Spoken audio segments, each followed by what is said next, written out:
Toss is in, and we move on to our 6th playoff hole.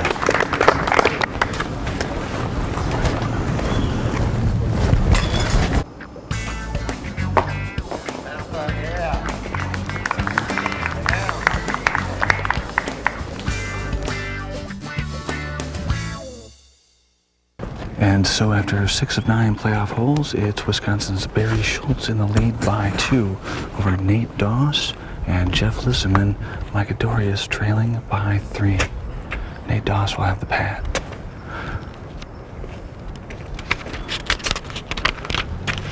This next hole is 360 feet. It's basically wide open with some trees guarding. He started well left. It's turning on in. It's just missed the trees and it's coming around for a little bit of a 40-foot look at it, maybe 50. It looked like he may have accidentally released a little too early, but maybe that was his plan to do the anhyzer. I think he was trying to play a left or right shot, but like you said, he came out of that a little early. His follow-through afforded him the turnover. Here's Lisseman now, tied up for second. Playing the opposite side of the fairway, he's trying to get the disc to come right to left with a skip finish. And he didn't get much of a skip, but the roll at the end put him somewhat within range. He's a pretty good putter, but there's a large tree between him and the basket. And there's also a road right on the other side of the basket, which is out of bounds. Micah Dorius taking the hyzer route, and that's a good-looking shot if it'll continue to come over. I believe the wind's getting on top of those a little and causing them not to come fully back to the left. That was a big surprise. That disc looked like it wanted to come back to the left.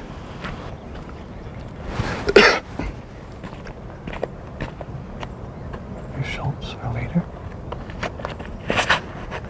Nice smooth shot, and it's not going to come back either, Ken. What is that for? Barry is clearly surprised that it went straight.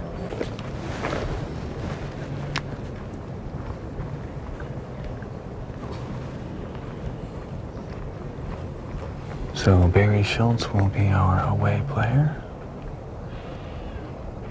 And the first up. Again, he takes that big wide stance where he's a little off balance. And allows him to turn his back and just come through with a little bit of a follow-through rather than fighting his body on cross-stepping the other way. And a fine approach from Barry Schultz. Being especially aggressive today. In the first round, he was tearing it up. Yes, I heard he was 11 down at one point. Oh. Everything but in on that one. It doesn't get much closer than that, Ken Clemo. Oh. And the Takes it like a good sport. Giving him a hand.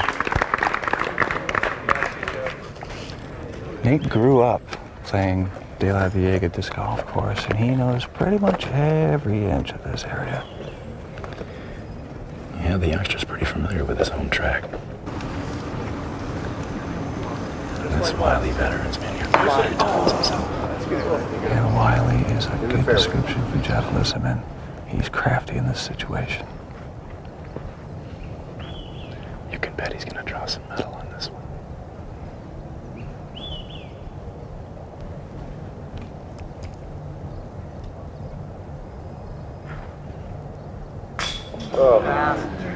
And Jeff Lisseman, too, is in the change, but can't get it to stick. Good effort, just not quite enough push follow through. Micah's got a makeable 30-footer, slightly uphill so he can be aggressive with it. He was awfully close to the road, but did not go out of bounds.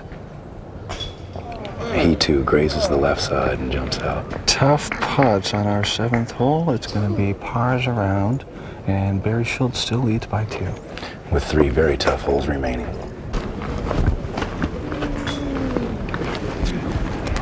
Tap-ins for these guys. They go out to about the 15-foot range. When you get a little bit of wind, after 15 foot, they don't become tap-ins anymore. And we move on to our 7th playoff hole. Barry Schultz still leading by 2. This hole plays 360, well, it actually is 360 feet, but plays about 440 feet, Ken. It's a dramatic rise uphill, probably 35 feet above the tee bed. Get up there, baby. Pulls out his big gun. All yours, baby. Great shot from Nate Doss. There was some power behind that one. Very, very efficiently thrown too. Very flat, not much wasted space. Keep an eye on Nate Doss. He's got some great skills and great form. Listen in now.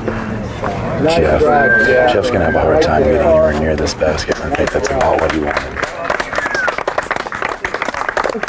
Ken, there's a dramatic angle as you approach the basket on this hole, going from left to right. What's the best way to play this? How do you want to land to keep your disc in the fairway? I think the shot that Nate Doss played typifies what you want to do on this hole. You want to try and get it in that little trough, right of the basket, therefore carrying a little further before it hits the ground. Those with enough power can throw it up on the hill on the left side, kick back down and roll to the pin, but you've got to have extreme power to do that. Barry Schultz has extreme power. He lets a nice smooth shot out, but it's going to fade off to the right. That happened to Barry in the first round as well. He's hoping for a good kick there. Looks like Barry got the shaft on that drive, Ken. He doesn't know what to do to get out of this spot. This is a very tough spot. It's sharply uphill to the basket. If he can get his disc into the little trough before the pin, he might be able to make safe par here. And young Nate's got a pretty makeable deuce putt to get it within 1. Yeah, it's if Barry saves par. This could be the hole that changes everything. And a lot of it's going to depend on what Barry Schultz can do right here. Let's not count the other 2 out of this yet either. It's very tight. I could make Yeah. that one. Even if Barry can manage to get out of this spot, there's still plenty of chances he could land and then roll down this hill. Good shot there. Great shot. That disc wanted to roll, but it did stay. A little bit of distance left in that putt and some elevation change. It's not an easy one. He's gonna have to muster up a good stroke to make that one a safe par. Jeff Lissaman has just announced that he's going to go for this. Being down a few strokes and seeing that Barry's in a little trouble. Uphill putt. I don't see any reason why he shouldn't.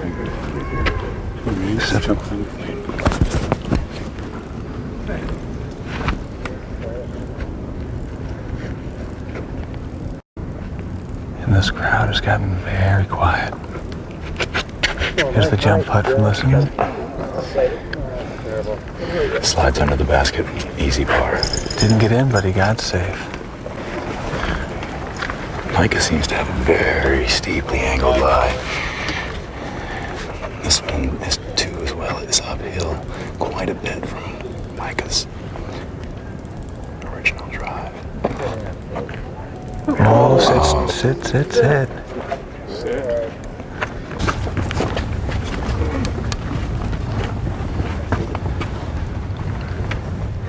Schultz from about 15 feet.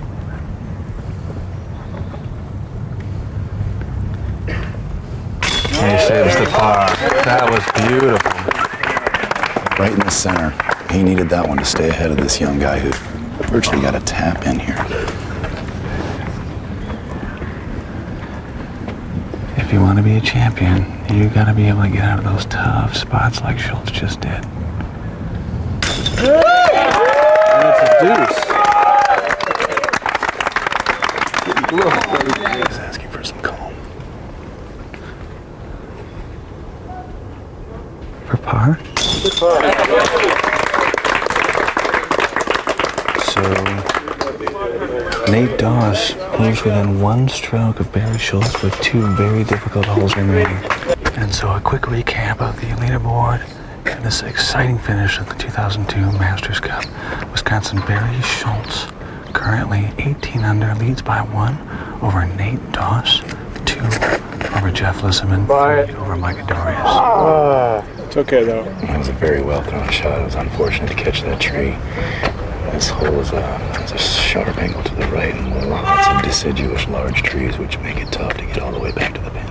There is trouble everywhere on this hole. It's only 280 feet, but it plays about 400 because of the angle. And that kick will make it very tough for him to get up and down for his 3. I'm guessing 4 better from where he lies. So Jeff Lissaman finds some trouble. Here's Dorius Micah. These players have to weave their way in between these trees and get to the basket on the other side. Plays the high left to right shot. Got a little kick off the tree. That should kick him a little closer to the pin. It should be a par for Micah Dorius as long as he can avoid any other traumas up there. This green is also steeply angled, and approach shots need to be thrown with the right touch, not roll away. Barry Schultz wants to play this one safe, and he lets go with a beauty. Oh, yeah, Barry. That was a great shot under some severe pressure after being down. Jeff Lissaman just said he would be very happy with a 4 from here, so I'm expecting to see him to try and throw it back in the fairway and then try and make his upshot to the basket. He will not be attempting to go all the way to the pin from here. Jeff is currently sitting in 3rd place, and Micah Dorius is in 4th, 1 stroke behind him. So Jeff isn't going to want to take anything worse than a 4 here. And it'd be very easy to get worse than a 4 from the position he's in if he tried to throw a brave shot or something of that nature. It sounds like he just said he was going to run it. And instead he catches a bush, and he'll still have an opportunity for a long par save. And that should be good enough to earn his 4 if he throws a relatively decent upshot.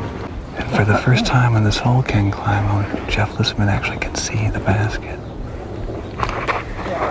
Ryan, this hole has elated many hearts, elated many souls and broken many hearts. Yeah, Jeff Lissaman's heart is broken. He managed to hit the basket, but couldn't get it to stick in.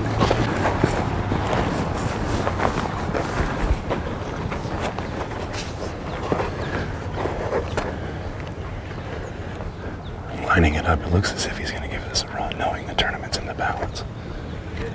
He had a nice spot to throw from, and that's going to be a safe 3. Directly behind the basket is yet another one of these treacherous ravines, and your disc could, if getting down there, could travel a long, long way. Upwards of 100 feet.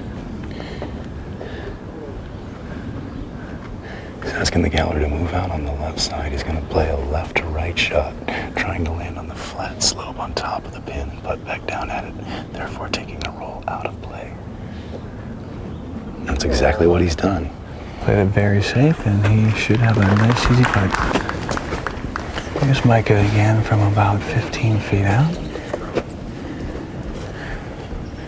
The hill he's staring at, Brian, is very steep, and he must have good concentration and focus to make those putts going down these steep hills.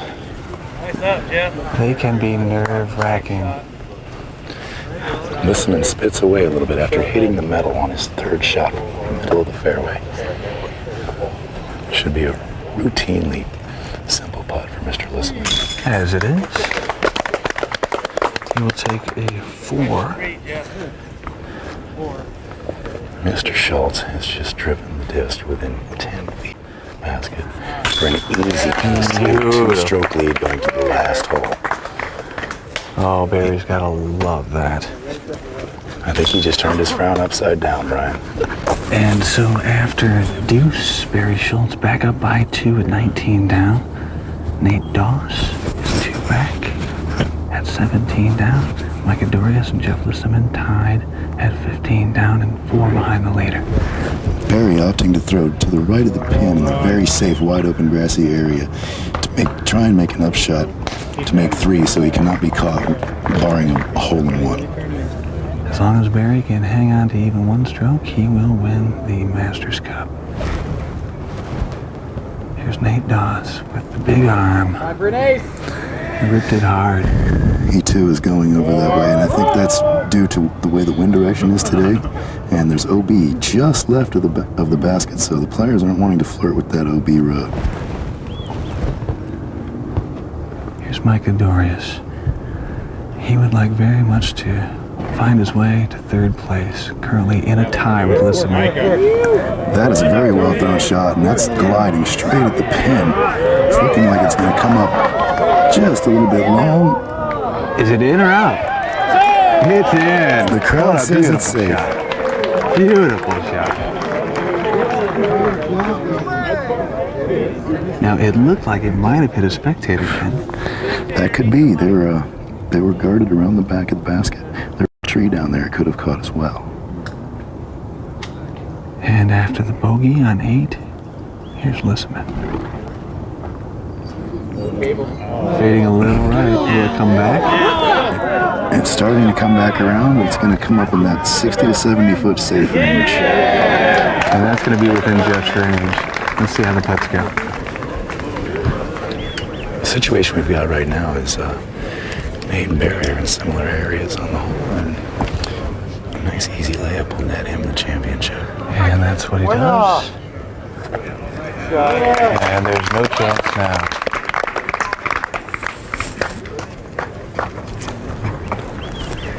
I don't know how many strokes separate Nate and the next competitor, but I'm wondering if he's going to try and give this a run just to make Barry have to make that last putt. And regardless of how Nate Doss plays this shot, there's no doubt that we're going to be seeing more of him in the future. He's got some real talent and some raw power. And what is really great about this young guy is he's a nice guy. He's happy with the second place finish, and that is good to see. He's got a smile on his face. He's not dejected. He's got a good attitude. And Jeff's drive came back in a lot more than it looked like. He did. He got the He meter got down in. to within about 30 feet.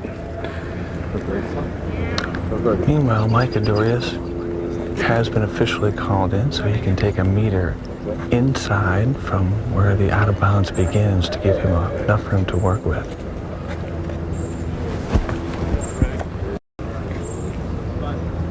Dorius still tied up with Lissaman at 4 behind the leader. If he can hit this deuce, he'll be quite... If he can hit this deuce, there's a good chance he can wrap up third place.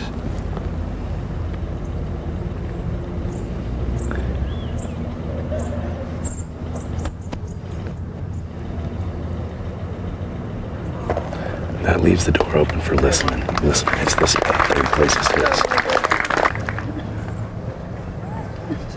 You can see already that he has limited space to work in.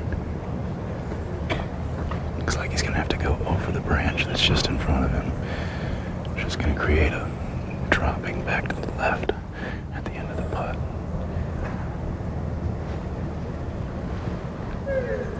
Yeah, baby.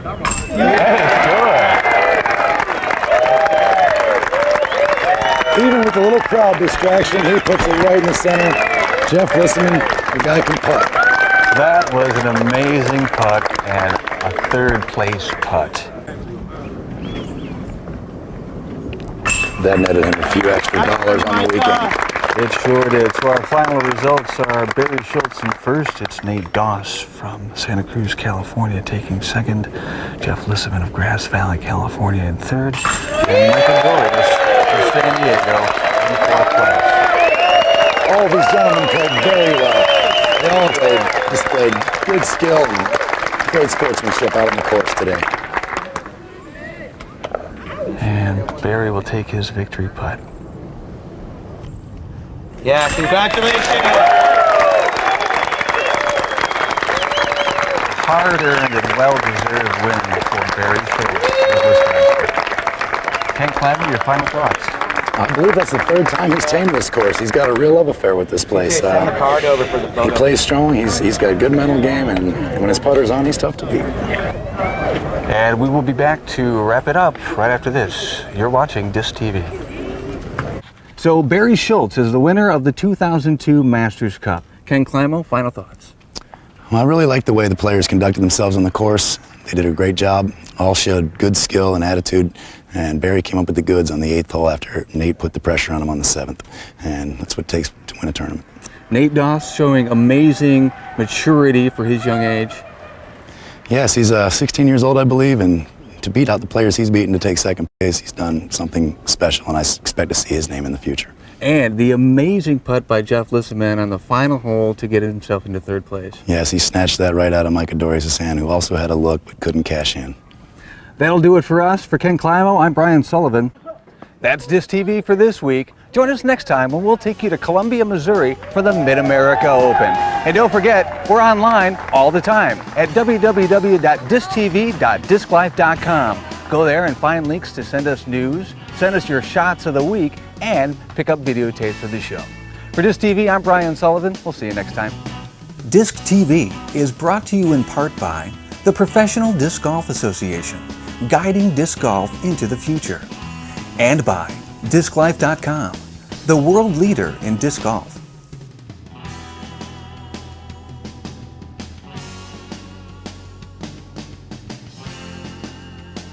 We're with 2nd place finisher Nate Doss, 16 years old from Santa Cruz, California. Nate, an incredible performance this weekend.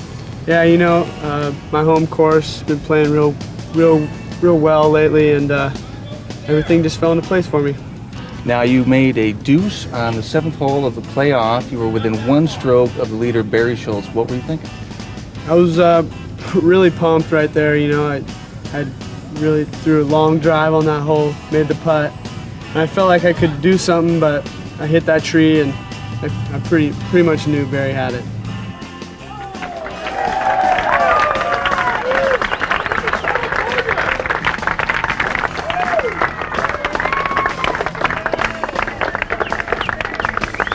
I've been looking forward to this tournament for a couple of weeks. Marked on the calendar, big star. Last year this course kind of got the best of me after the first couple of years of it being pretty nice. And I saw its teeth last year. I want to try and take a bite out of it. And I don't know if I quite took a bite out of it, but I paid it back a little bit. These guys make changes every year. The course is looking great. And after playing in snow last weekend, this is great coming here. You guys really have it made out here.